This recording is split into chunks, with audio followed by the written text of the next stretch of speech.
1976లో ఏ కారణాల రీత్యా ఏ ఇంప్లిమెంటేషన్స్ కోసం ఈ అమెండ్మెంట్ చేయడం జరిగిందంటే వాటిలో ఉన్నటువంటి ముఖ్యమైనటువంటి విషయాలు కొన్ని మాట్లాడుకున్నట్లయితే the doctrine of res judicata is being more effective.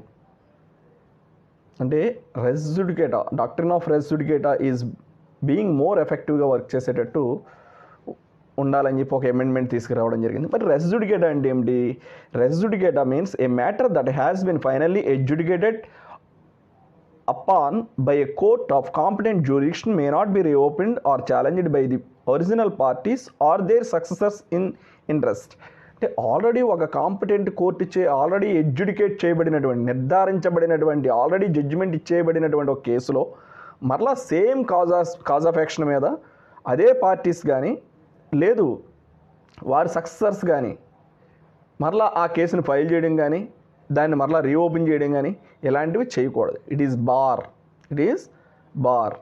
So ఈ కోర్టుని మిస్లీడ్ చేయడం కోసం కొంతమంది పార్టీస్ ఈ విధంగా ఇటువంటి ఫాల్స్ కేసెస్ని మనం ఫైల్ చేయడం జరుగుతూ ఉంటుంది. ఫాల్స్ సూట్స్ని ఫైల్ చేయడం జరుగుతుంది. సో ఇలాంటి తరుణంలో ఇది బార్ రెస్ జుడికేటా అప్లై అవుతుంది, already decided matter by the competent court అని చెప్పడం జరుగుతుంది. అలాంటి వాటిని మరలా రీఓపెన్ చేయకూడదు. Already once decided by the competent court, that is why res judicata is applicable to that case.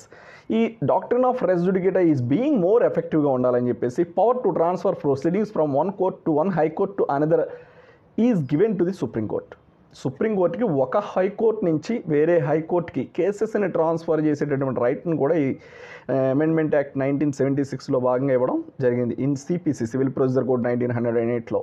అదేవిధంగా freedom of attachment of a portion of salary to all salaried employees is granted.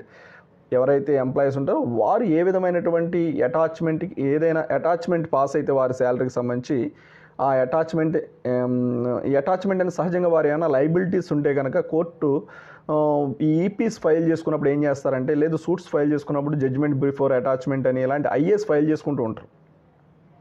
అంటే ఒక pronote సూట్లో కావచ్చు లేకపోతే ఒక some different kinds of suits civil suits నేచర్లో ఉన్నటువంటి వాటిలో వీళ్ళు ఏం చేస్తారంటే వీరు శాలరీ అటాచ్ చేయమని చెప్పేసి సూట్స్ ఫైల్ చేసుకున్నవారు ఆఫ్టర్ జడ్జిమెంట్ ఈపీ ఫైల్ చేసుకుంటారు, లేదు బిఫోర్ జడ్జిమెంట్ కింద ఒక ఐఏ ఫైల్ చేసుకుని prior to the decision of the court వారు ఈ ఒక ఐఏ ద్వారా వారు అటాచ్ చేయించుకోగలరు, అంటే ట్రాన్స్ఫర్ అవ్వకుండా ఎలినేట్ కాకుండా. సో ఇలాంటిటువంటి ఫ్రీడమ్ కూడా ఈ కోర్ట్స్కి ఇవ్వడం జరిగింది. Freedom of attachment of a portion of salary to all salaried employees is granted. అంటే అదేవిధంగా provisions of giving notice under section 80 CPC before the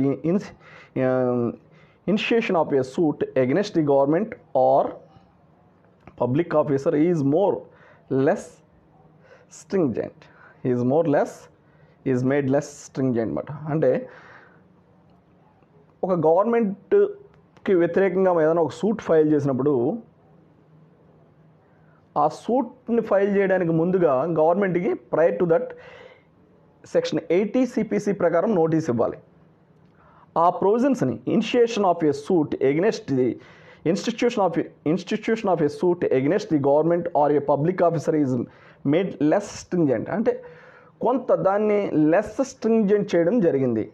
అంటే దాన్ని మరీ కఠినతరంగా కాకుండా కొంత తగ్గించడం, దాని యొక్క సులభతరం చేయడం జరిగింది ఈ 1976 అమెండ్మెంట్లో భాగంగా సిపిసిని.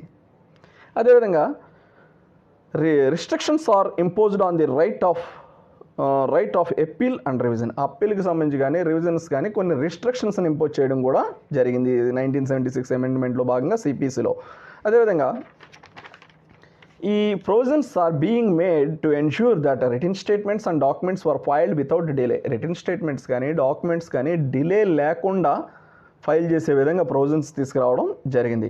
New order 32A has been inserted to provide a special procedure in litigation concerning of the affairs of a ఫ్యామిలీకి సంబంధించినటువంటి లిటిగేషన్స్కి సంబంధించి ఒక 32A అనేటువంటి ఒక న్యూ ఆర్డర్ని తీసుకురావడం జరిగింది. New order 32A has been inserted to provide a special procedure. ఈ ఫ్యామిలీ ఈ లిటిగేషన్ అఫైర్స్కి సంబంధించినటువంటి లిటిగేషన్స్లో 32A అనేటటువంటి ఒక న్యూ ఆర్డర్ని తీసుకురావడం జరిగింది. స్పెషల్ ప్రొసీజర్ అనేది అక్కడ ఇంప్లిమెంట్ చేయడం జరుగుతుంది. The practice to pass preliminary and final degree in certain suits is abolished. The practice to pass preliminary and final degree in certain suits is abolished. కొన్ని సూట్స్కి సంబంధించి ప్రిలిమినరీ డిగ్రీస్ని, అలాగే కొన్ని సూట్స్కి సంబంధించి ఫైనల్ డిగ్రీస్ని, ఇలాంటిటువంటి కొంత ఈ యొక్క డిలే ప్రాసెస్ని అబాలిష్ చేయడం అనేది జరిగింది కొన్ని సూట్స్లో. Some of the suits present also continuing they. అంటే ప్రజెంట్ కొన్ని సూట్స్లో ఈ ప్రిలిమినరీ డిగ్రీ అని, ఫైనల్ డిగ్రీ అని చెప్పేసి ఇలా పాస్ చేయడం జరుగుతుంది. కానీ కొన్నింటిని మాత్రం అబాలిష్ చేయడం జరిగింది. Scope of summary trials substantially వైడెండ్.